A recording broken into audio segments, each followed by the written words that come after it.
Bonjour à tous. Alors aujourd'hui, je vous propose un exercice sur le troisième degré. Alors il existe des formules, elles sont connues sous le nom de formules de Cardan, qui permettent de trouver, hein, après quelques transformations, et quelle que soit l'équation du troisième degré, de trouver une des solutions. Voilà. Ce que je vous propose aujourd'hui, c'est de faire un exercice assez classique, quand même, qui permet de savoir à l'avance combien on aura de solutions donc, à une équation du troisième degré. Alors on va présupposer qu'on a réussi à mettre cette équation sous une forme très très connue, la forme x cube plus px plus q égale 0, avec p et q deux nombres réels.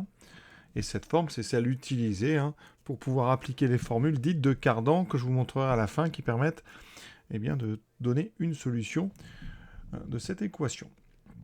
Alors, le principe. Donc, on va séparer l'étude en deux cas, si P est positif ou nul. Deuxième cas le plus intéressant, je dirais, si P est strictement négatif. Donc si P est positif, on va utiliser GeoGebra. Donc j'ai créé deux curseurs, un qui s'appelle P, qui donnera des valeurs positives à P pour ce premier cas, et ensuite un curseur pour Q qui va varier entre moins 5 et 5. Donc je tape x cube plus P fois x plus Q, vous voyez, en bas. Donc, on a les deux paramètres, les deux curseurs P et Q en bleu, je valide.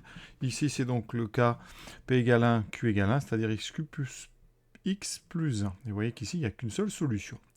Donc, si je fais varier P, Q, déjà, vous voyez, à chaque fois, je peux me mettre loin, je n'ai toujours qu'une seule solution, à f de x égale 0. Voilà. Si je fais varier P, évidemment, je laisse Q égale à 2 pour l'instant. Et si je fais varier P, eh bien, voilà, je n'ai pas ici de solution. J'ai toujours une seule solution unique. Et même ici, en faisant bouger mon nombre Q, je peux essayer de me mettre sur le cas. Voilà, dès que je suis, vous voyez, au niveau de P égale 0 d'ailleurs, j'ai ici un point d'inflexion au niveau de l'axe vertical. Mais ici, donc c'est le cas limite. Vous voyez, à ce niveau-là, quand P égale 0 et Q égale 0, j'ai la fonction x cube qui n'a qu'une seule racine. X cube égale 0, ça n'a qu'une solution. Donc maintenant, on va démontrer ça. Alors comment démontrer ça? Ce premier cas, il est très simple. Vraiment, on va étudier une fonction, la fonction d'expression f de x égale x cube plus px plus q, en considérant bien sûr que p est positif. Pour ça, on va dériver. C'est un polynôme de degré 3, c'est largement dérivable, aucun souci. Donc dériver, vous savez que c'est 3x2 plus p. Donc ici, eh bien, p est supérieur ou égal à 0. Donc on va faire un premier cas. Si p est égal à 0, eh bien dans ce cas-là, f' de x, c'est 3x2. De toute façon, f de x, c'est x cube. Donc le problème est résolu. On sait qu'il n'y a qu'une seule solution, c'est 0. Donc on va mettre OK. Voilà. Si P est strictement positif, dans ce cas-là, eh bien 3x2, c'est supérieur ou égal à 0. Vous lui rajoutez un nombre strictement positif, c'est donc quelque chose de strictement positif. Ça veut dire que f est strictement croissante sur R. D'accord? Les limites, on va les donner très rapidement. En plus, l'infini, c'est le terme de plus haut degré qui va donner sa limite, c'est x cube, donc en plus l'infini, j'ai plus l'infini, en moins l'infini, j'ai moins l'infini. Et là, eh bien, c'est juste une question de continuité, stricte monotonie. On applique le corollaire du TVI qui est au programme de terminale. Donc, eh bien, l'équation f de x égale 0 admet une unique solution qu'on va appeler alpha, qu'on ne peut pas déterminer pour l'instant, mais on sait qu'elle est unique et qu'elle existe. Donc voilà le premier cas. Eh bien, petit b, on conclut donc grâce au corollaire du TVI qu'on a appris en terminale. Donc vous voyez que le premier cas, quand P est supérieur ou égal à 0, ça ne pose aucun souci. Le cas intéressant, c'est le deuxième cas. Le second cas, c'est P strictement négatif. Alors on va regarder sur GeoGebra ce que ça donne. Et voilà pour moins 0,9 ce que ça donne. Et on a ici 3 solutions. Et quand je bouge P ici, pour Q égale 0, vous voyez, j'ai... Eh bien, alors, j'ai à chaque fois ici 3 solutions. Je bouge Q, vous voyez, en remontant. Alors, je ne peux pas aller plus loin que 5 avec mon curseur, donc je vais baisser celui-là. On voit qu'en remontant la valeur de Q, on peut arriver à des moments où on n'a que 2 solutions, et même à des moments où on n'a qu'une seule solution. Donc il va y avoir des conditions sur P et Q pour pouvoir déterminer le nombre de solutions. Parfois on en aura une, c'est toujours le minimum. Parfois on en aura 2, parfois on aura 3 solutions. On sait qu'on ne peut pas en avoir plus que 3 avec la forme de la courbe. Donc on va commencer pareil. L'idée, ça va être d'abord de regarder la dérivée. Donc, ça c'est la partie encore simple, f', donc ça n'a pas changé, c'est toujours 3x2 plus p. Par contre, cette fois-ci, p est négatif, strictement. Donc, on va, ça peut s'annuler, vous voyez. Donc, quand on résout 3x2 plus p égale 0, ça fait x2 égale moins p sur 3. D'accord ? Donc x est égal à moins racine carrée de moins p sur 3, je vais l'écrire comme ça, ou x égale plus racine carrée de moins p sur 3. Donc, mes deux valeurs x1 qui annulent f', on va dire que x1, c'est donc la plus petite, moins racine carrée de moins p sur 3, et x2, c'est donc plus racine carrée de moins p sur 3. Et ça, c'est assez intéressant à remarquer, c'est que quand on a un polynôme sous la forme x3 plus px plus q, les valeurs de x pour avoir donc ici les extrémums, quand il y en a 2, elles sont symétriques par rapport à 0. On a, vous voyez, moins et plus. Donc ici, nos deux sommets, en termes d'abscisse, le milieu, c'est 0. Vous voyez ici, on a deux nombres opposés, x1 et x2 sont opposés, donc le milieu, c'est 0. Donc ça, c'est à remarquer. Alors, qu'est-ce qu'on va faire de tout ça ? On va pouvoir faire le tableau de variation de f avec ça. Ça va donner quoi ? Alors ici, on a cette fois-ci un peu plus d'infos, de données à rentrer dans notre tableau. On a x1, x2 qui annule f'. F', une fonction donc du second degré qui s'annule en x1, x2. Le coefficient dominant, c'est 3, donc c'est positif à l'extérieur des racines, donc f de x. Donc les variations de f en fonction de x, ça sera donc croissant, décroissant, croissant. Alors, nos limites. Bon, en moins l'infini, rapidement, on sait que c'est moins l'infini. Ici, c'est plus l'infini, il n'y a pas grand-chose à dire. Et il nous reste donc, ici, nos extrémums. Un maximum local, un minimum local, f de x1, f de x2. Voilà. Et c'est là que ça devient intéressant. Parce que ce qu'on peut dire, imaginez que les deux, par exemple, soient négatifs. Si là, j'ai négatif, négatif. On va de moins l'infini jusqu'à un nombre négatif, donc ça ne s'annule jamais. Ici, ça ne s'annule jamais, et donc, vous voyez, corollaire du TVI, vous aurez une solution unique. C'est-à-dire qu'f de x va s'annuler une seule fois entre x2 et plus l'infini. Ça, c'est si les deux sont négatifs. Si les deux sont positifs, qu'est-ce qu'on peut dire ? On peut dire que de moins l'infini jusqu'à x1, on passe de moins l'infini à un nombre strictement positif, donc on aura une unique solution à l'équation f de x égale 0, et par contre après, vous voyez, on a ici, sur x1 plus l'infini, on a un maximum strictement positif, donc pas de solution. Donc, quand x1 et x2 ont des images qui ont le même signe, c'est-à-dire tous les deux négatives ou toutes les deux positives, on n'a qu'une seule solution. Autrement dit, les deux points qui correspondent à x1 et x2 sont du même côté. On va être soit dans cette situation-là, f de x1 et f de x2, vous voyez, sont positifs, soit dans cette situation-là. Les deux ici sont négatifs.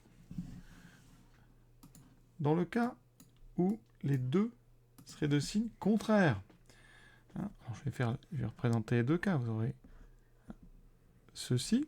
Alors, est-ce qu'il peut y avoir, j'ai dit deux cas, mais en fait, j'ai dit une bêtise, il n'y a qu'un seul cas, parce que, à partir du moment où, l'image de x1 est négative, forcément, l'image de x2 l'est aussi, parce que ça redescend. Donc, notre troisième cas, il est unique. C'est avec un f de x1 positif strictement, et un f de x2 négatif. Dans ce cas, le produit est négatif. Donc, ce qu'on va faire, on va calculer, et ça va être l'objet de la question suivante, on va calculer le produit f de x1, f de x2. Et son signe va nous dire dans quel cas on est. Si c'est un signe positif, on est donc dans un des cas où il n'y a qu'une solution unique. Si on a un produit négatif, on est dans le cas avec 3 solutions. Et là, ça va devenir intéressant. Il y a un petit peu de calcul, vous allez voir. C'est donc la question suivante. Et on nous demande d'exprimer f de x1 fois f de x2 en fonction d'un nombre petit delta 4p³ plus 27q². Donc, f de x1, c'est donc f de moins racine de moins p sur 3, multiplié par f plus racine de moins p sur 3. On a f, c'est x3 plus px plus q, donc genre un petit peu de calcul. Donc on aura ici moins racine de moins p sur 3 au cube, plus p que multiplie moins racine de moins p sur 3, plus q. Et pareil pour l'autre, mais avec racine de moins p sur 3 au cube, plus p fois racine de moins p sur 3, plus q. Il va falloir multiplier tout ça. Alors déjà, je vais enlever quelques parenthèses. En tout cas, je vais déjà me séparer de quelques moins.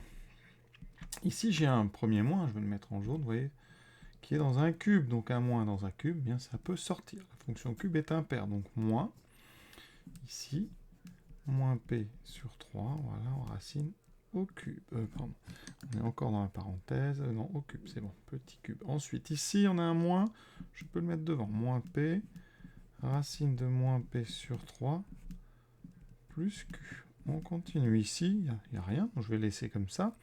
Et après, vous allez voir dans la question, enfin la ligne d'après, on va changer un petit peu. Ici, je peux enlever les parenthèses.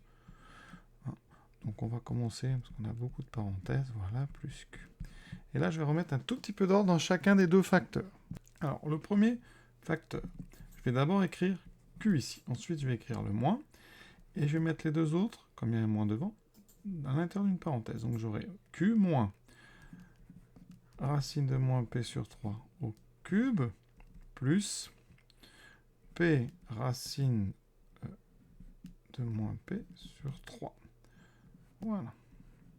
Ensuite, multiplié par q, et cette fois-ci plus. Donc, racine de moins p sur 3 au cube, plus p racine de moins p sur 3. Vous voyez qu'ici, j'ai fait apparaître a moins b fois a plus b, une identité remarquable. Ça me donne q au carré moins le carré de... Alors, ici, on a moins p sur 3 avec sa racine carrée au cube, plus p racine carrée de moins p sur 3 au carré. Alors, je vais développer le carré. On va aller vraiment doucement, parce que c'est pas facile, donc on développe ça dans une grande parenthèse. J'ai donc le cube au carré. Alors, le cube au carré, c'est une puissance 6, donc c'est comme si j'avais le carré du cube. Quand vous avez A3 au carré, c'est pareil que A2 au cube. Et donc ici, eh bien mon carré va en fait enlever cette racine carrée, vous voyez. Il va donc me rester moins P sur 3 au cube. Ensuite, je vais avoir le double produit. Donc plus 2 fois donc le P que j'ai ici, et le produit des deux. Alors ici, je vais avoir, donc on va tout écrire, racine de moins P sur 3 au cube, multiplié par la même racine carrée, donc j'ai donc ça, la puissance 4. La puissance 4, c'est puissance 2 au carré. Donc, quand je vais mettre d'abord au carré, eh bien la racine va disparaître. Il me restera plus qu'un carré. Donc, je vais le faire à l'étape d'après. Ensuite, il me reste le dernier terme au carré, plus p carré, fois racine de moins p sur 3 au carré, donc fois moins p sur 3. Maintenant, j'enlève les parenthèses. Q carré, moins, donc, moins p sur 3 au cube, moins, ici 2 fois p, fois, alors je vous ai dit, la racine va être d'abord au carré, donc ça fera moins p sur 3 au carré. Et ensuite, plus p2 fois moins p sur 3, donc ça fait moins p3 sur 3. Alors attention, j'ai ici un moins qui provient de ce moins p, et j'avais un moins devant la parenthèse, donc ici ça me fait plus. Q carré, moins, alors moins au cube, il va sortir, la fonction cube est impaire, donc ça fait plus P3 sur 27. Ensuite, moins, alors ici le moins est dans un carré, on peut l'enlever. Ça fera donc 2 fois p carré fois p cube sur 3 au carré qui fait 9 plus p3 sur 3. Ici on a plein de p cubes, on va tout regrouper. Alors j'en ai combien? Ça fait q au cube plus, je vais tout mettre sur 27. Donc j'en ai p3 moins, alors ici je vais multiplier en haut et en bas par 3. Donc ça m'en fera 6 moins 6p3. L'autre, j'ai un 3, il m'en faut 9. Donc je vais en rajouter. Donc plus 9. Combien il m'en reste ici? P3 moins 6 plus 9, ça fait 10 moins 6. Ça fait ici donc 4. Ça fait Q2 plus 4. J'ai oublié ici le 9P3. Plus 4 P3 sur 27. On n'est pas loin, j'ai plus qu'à mettre au même dénominateur. Et vous voyez, ça me donne donc sur 27, ça fait 27Q carré plus 4P3. Autrement dit, 4P3 plus 27Q carré sur 27. C'est donc delta, le petit delta sur 27. Dernière question, conclure. Donc déterminer en fonction de delta le nombre de solutions de notre équation égale à 0. On est toujours dans le cas, bien sûr, où P est strictement négatif. Donc ici, premier cas. Si delta, déjà, on va prendre si delta est strictement positif. Qu'est-ce qui se passe? Alors, notre produit f de x1, f de x2 est strictement positif. Ça veut dire quoi? Que f de x1 et f de x2 sont de même signe. D'accord? Donc on a deux cas possibles. Je vais faire les deux dessins. Un premier où les deux sont positifs, vous avez un maximum et un minimum local positif. Vous avez cette courbe-là, donc une seule solution. Et un deuxième cas où le minimum et le maximum local sont négatifs. Donc dans ces deux cas, eh bien, ici on a donc une seule solution. Une solution donc unique, je vais écrire ça dans ce cas-là, une solution. Si delta est strictement négatif, alors f de x1 fois f de x2 est strictement négatif. Donc f de x1 et f de x2 sont de signes contraires. Autrement dit, vous avez ici une courbe qui va ressembler à quelque chose comme ça. Vous avez ici un maximum positif, puis un minimum local négatif. Et donc vous avez ceci, et vous aurez trois solutions. Évidemment, pour rédiger ça, on pourrait faire comme ça ici. Donc 3 TVI, vous voyez, dans mon tableau de variation, ici j'aurai strictement positif, strictement négatif. Donc de moins l'infini à x1, je passe d'une valeur stricte, enfin d'une limite moins l'infini à un maximum strictement positif. On a donc une unique solution entre moins l'infini et x1. Entre x1 et x2, c'est la même chose. On passe d'un positif strictement à un négatif strictement. Donc continuité stricte décroissance, corollaire du TVI. On a une solution, et pareil entre x2 et plus l'infini. Et c'est réglé. Et maintenant, il reste notre troisième cas, si delta est égal à 0. Qu'est-ce qui se passe si delta est égal à 0? Alors, eh bien, f de x1 fois f de x2 est égal à 0. Donc, dans notre tableau, l'un des deux extrémums est nul. Alors, qu'est-ce qu'on peut avoir comme schéma? Bon, on peut avoir deux possibilités. Soit c'est le maximum qui est nul, donc vous avez une courbe qui va faire comme ça. Ici, elle atteint son maximum, ensuite elle redescend et remonte. Donc vous avez, vous voyez ici, deux solutions. Ou alors c'est le minimum qui est nul. Et dans ce cas-là, au départ, vous montez plus haut et vous allez avoir votre minimum qui est, j'ai raté là, votre minimum qui est ici. Et donc vous voyez, vous aurez ici deux solutions. Donc dans ce cas-là, si delta égale 0, on a deux solutions. On va l'écrire en français. Deux solutions. Et vous voyez tout l'intérêt de ce nombre delta. Il permet de discriminer, c'est-à-dire de savoir dans quel cas on se situe. Donc on va lui donner le même nom. Hein. Alors, on va avec le 27, hein, c'est-à-dire que delta sur 27, ce nombre-là, en fait, on l'appelle le discriminant de notre équation du troisième degré. Bilan de tout ce qu'on a fait. Donc, on va montrer un exemple pour chaque cas. Donc, ici, vous voyez, j'ai créé deux curseurs, un pour la valeur de P toujours et la valeur de Q.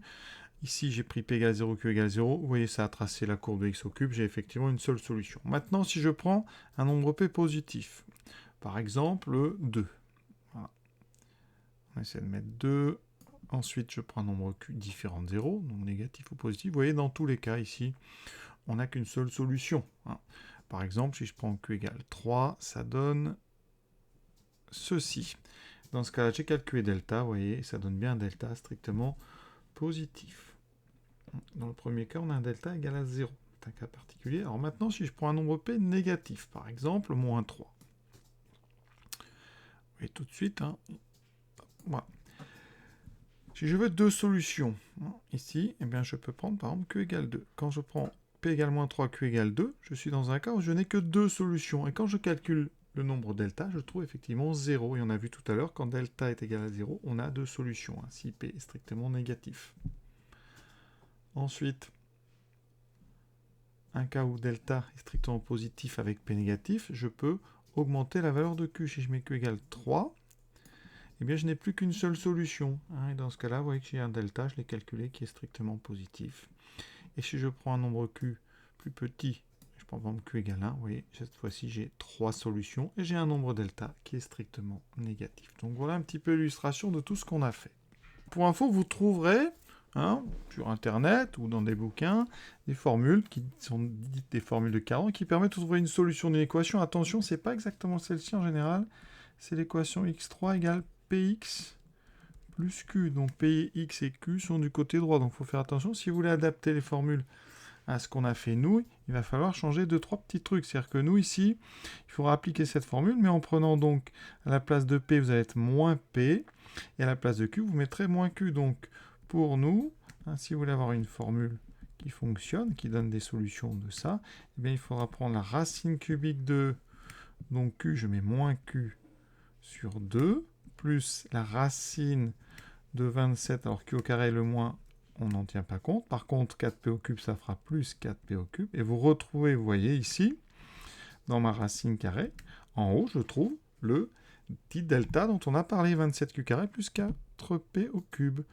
Et on a une deuxième racine cubique à côté, hein, donc moins q, voilà, avec ici un moins. Et on a notre delta ici, le petit delta qu'on a utilisé dans l'exercice qui se retrouve, vous voyez. Alors cette formule, ça donne une solution qui n'est pas forcément réelle. Hein.